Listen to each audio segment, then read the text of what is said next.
अरे कुआना पे बैठे फोने से बाती आवे दुल्हा चोरी चोरी मांगे मोर गवाना वाना।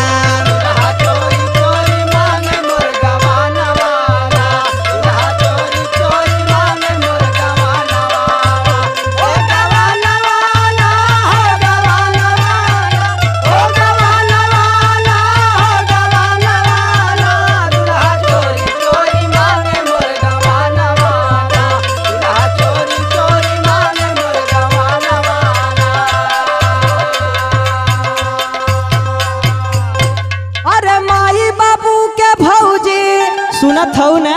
हाँ नंदू बोला। अरे माई बाबू के भौजी अरे कैसो समझ तू भौजी दे तू हमारो गवानवा।